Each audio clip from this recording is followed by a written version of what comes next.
name is Dr. Rick Saguil. And action. Hey, Jay had a... This is Kirk again.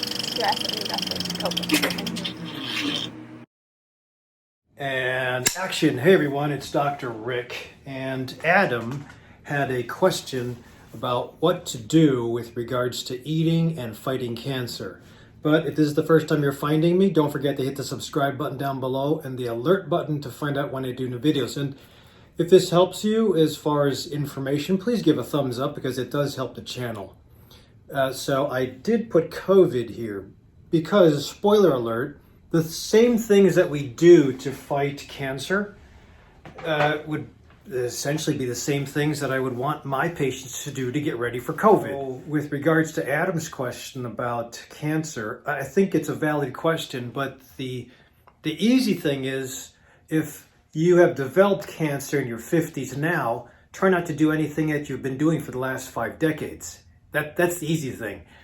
But it's also very hard because getting entrenched in a routine where you've taken care of kids and you've run a business and you're used to the taste and it matches your schedule, taking that and changing it around 180 degrees is kind of tough.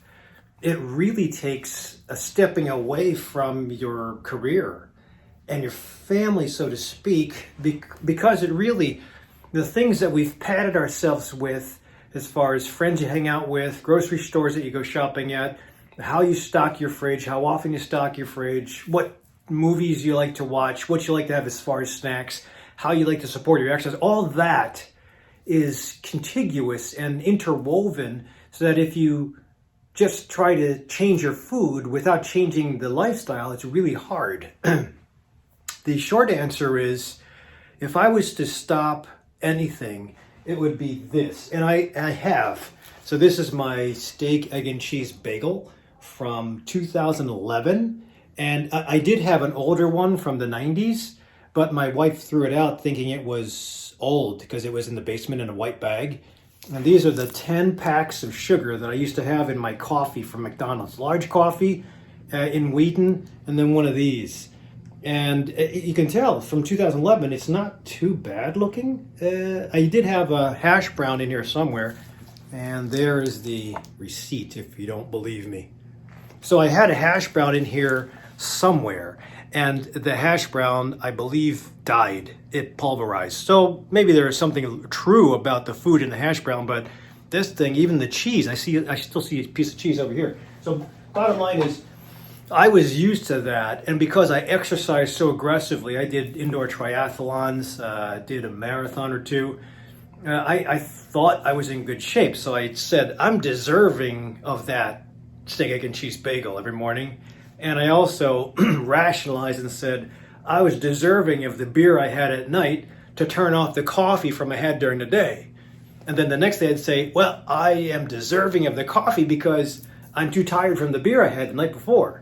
So you can see how you can rationalize and say, up until this point, I deserve everything. But if you're in a fight for life, and that's what cancer is, even if it's early cancer versus late stage cancer, it's still cancer. So once you get that diagnosis, even though you feel fine, there's suddenly a mortality that has been introduced into your brain. It's like, oh shit, I can die.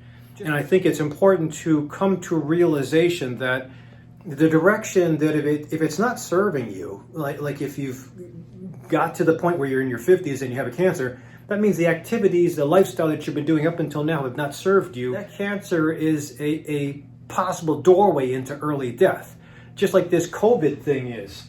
This COVID thing is a possible entry into early death, and I'm acceptant of that because I signed up to be a healer and empower, change, and serve, fight. Or if I go into battle with no gun and no armor and no helmet, I mean, where's that going to get me? Not to make fun of the government as far as PPEs, but if I'm going into battle and I'm going to sacrifice potentially my life and I have no PPEs and no mask, screw that. I'll go find a new lifestyle. If I go into a cancer fight and I am overweight, I'm stressed out, I have high cholesterol, I'm a pre-diabetic and a hypertensive patient, that's not a good way to get into the fight. Getting into the ring with being overweight and diabetic is not a good fight. So I really try to get my patients to make lifestyle changes. And sometimes the first step is to get rid of the bad stuff. The second step is to introduce the good stuff. So once you get rid of the taste of sugar, because I was trying to count the types of taste buds you have in the mouth, and they're sour, sweet, bitter, salty, and astringent or pungent, I think.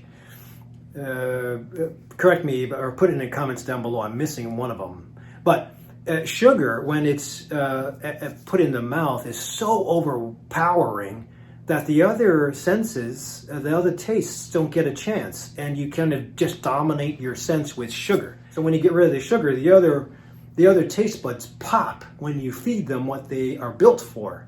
So spices in India, if you're not used to the spice and you just smell a lot of curry, I mean, that's just one spice. But if you embrace other spices, usually the Asian countries are beautiful with that, you really get to have fun with your foods. And European countries too. Look at the Mediterranean diet. So I think there's great ways to take advantage of food. To do a 180 degree about face and say that you have to be doing, for cancer, the only diet that has been proven to reverse heart disease, even in an advanced form, is vegetarian low fat by Dean Ornish. And he took the same nutrition practice in addition to calming practice, group therapy, and yoga, and weight control. He did the same things for prostate cancer in situ, that's early cancer, and he reversed it, or at least showed a significant change in the cancer. So I think it's just proof of concept that this might be worth doing a multi-million-dollar study. Being a vegan on a low-fat diet will get you good odds if you're going to fight cancer and heart disease. As far as COVID, there haven't been enough studies, but any viral infection would do better if you get off of crap. If you have food that's causing an inflammatory reaction, you're asking for trouble. And if you watch my video on cytokine storm, which is what COVID usually results in if you get to the ICU, the cytokine storm is just an accelerated inflammation cycle. And if you can block inflammation at its core, if you have inflammation that's swirling around in you and you get the COVID infection, that's not good. So again, do you have to be a vegan and low fat? No. I'd say you at least have to get off some shit. And usually the first the first crappy food that you can avoid, and I do realize I just touched my face again. The first crappy food you can avoid that is easy to avoid would be dairy products. Sorry, dairy industry, but I'd say get off of cheese, yogurt, milk, and ice cream. Get them away. I don't think it's necessary. And you're going to have a withdrawal from stopping sugar, but start putting in other things, dark leafy greens, beans, legumes, nuts, seeds. Take it easy with the salt.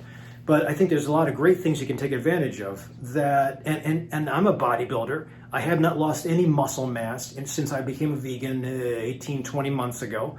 In fact, I've gained muscle mass and lost waist size. So the objective is always to have a sustainable lifestyle change. So if I say vegan, low fat, probably tough. If I say get the dairy products out, that's the first thing. Second thing I would do, I'd play around with 2 days a week. So the second key would be 2 days a week of vegetarian day.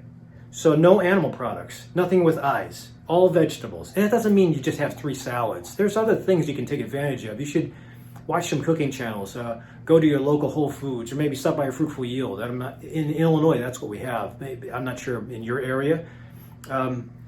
Ask an elder if they can cook you up a dish without the meat in it. I mean, Filipino dishes are great, and everybody thinks, oh, you have to have pork, you have to have beef. You don't have to. I think there are great substitutes that you can use to still taste the accent of the dish, have the consistency when you bite down if you substitute, and be happy. So I think there are things you can take advantage of, but you have to just go outside your comfort zone and try to experiment a little bit. So I think that you should really try to avoid alcohol. Most of alcohol is based out of sugar. Check out my video on alcohol and you'll see. And sugar is just an accelerant to inflammation. You don't need that. Sugar has no business being in your body. It just it gives you a reaction in the mouth and in the brain that makes you want more. But there's so many other substitutes that you can take advantage of. So alcohol, especially during this COVID crisis, no alcohol. It lowers your immune system. You don't need that. So those of you who are young, you don't think you have to worry? Well, guess what? These are statistics from New York, and look at the high occurrence.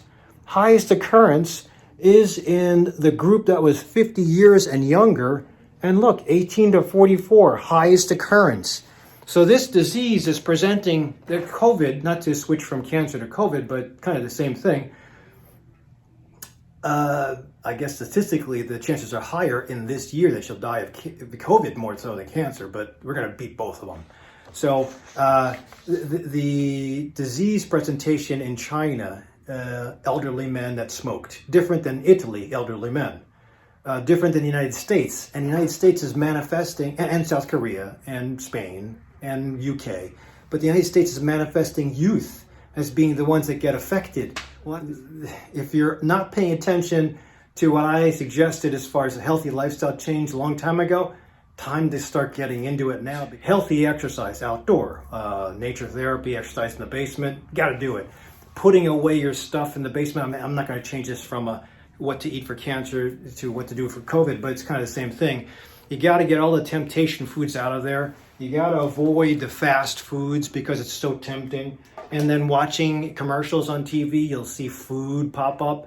Da da da da da. So it's very attractive to indulge, or alcohol. So I would say that we really should put our supplies, the cupboard foods, far away, either way down deep or in the basement, in the attic, in the garage, where you can't just open and grab something, pop it open and sit. You have to do a little bit of work. So try to make those foods, those healthy foods, easy access, available at the table, in front of you, within arm's reach. Try to make the unhealthy food a little tough to get to. So food and fuel is to beat the cancer. Exercise is to reinforce sticking with the fuel and food. Sleep is to make everything work better. So that's the healthy lifestyle I suggest in a nutshell. Now from there, as far as stopping dairy and then 2 days a week of maybe a vegetarian lifestyle, then you can progress onward. Then I'd say, if you don't want to be full vegan, add the fish. Salmon is great, but no tuna, too much mercury. You can go with, if you don't mind, cans and BPAs that sometimes come in cans. Sardines, mackerel, herring are great. I can find them at Jewel Osco all the time. I used to get boatloads of cans, just have that for my lunch. And I'd have fish breath after lunch all the time unless I brush my teeth. I mentioned dark leafy greens, legumes, nuts, seeds, berries, beans. All of them are great protein sources. Tofu, if it's organic, I think it's fair enough. Those burgers that you see, Beyond Burger sausages, they're non-GMO, but they are processed. So you have to make your choices. If you have to have a taste for a bun and a hamburger and you don't want to have beef, it might be a good stepping stone for you. But again, this is, you might want to hire a coach to fine tune this. And I have a couple of good coaches that work outside. And you can search your area for coaches that might be able to guide you, fine tune your dietary practice. But if you do it alone and you watch videos or you go on the Food Network, I think that's the first step. 5 days, every 1 to 3 months, do a fasting mimicking diet. And I'll put my final link to that down below. Fasting mimicking diet does help in patients who have cancer. The cancer outcome is better when they throw in fasting mimicking diet. It's only 5 days a month to 5 days every 3 months. And not that you can go back to eating bad stuff, but if you eat halfway decent and just throw the 5 days in there, it'll accelerate your success. So that's another thing to consider. So hopefully this will give you a little bit of guidance. Pray that we get through this COVID thing, and then we'll have to take on the usuals. And the usuals, if you didn't know, heart disease in 2017 killed 300,065 patients in 1 year from just heart attack alone. So that on top of COVID is not cool, but the same things we do for COVID will be the same things we do for cancer, which would be the same things we do for heart disease. It always has to be, you always have to have a direction that's going to be healthy. So hopefully you'll be able to tag on to one of these things. If it strikes you as being something you want to do, dive in 110%. So good luck to you and stay healthy. Don't forget to subscribe. Otherwise, I'll see you at the next Herbal 411 Minute Clinic.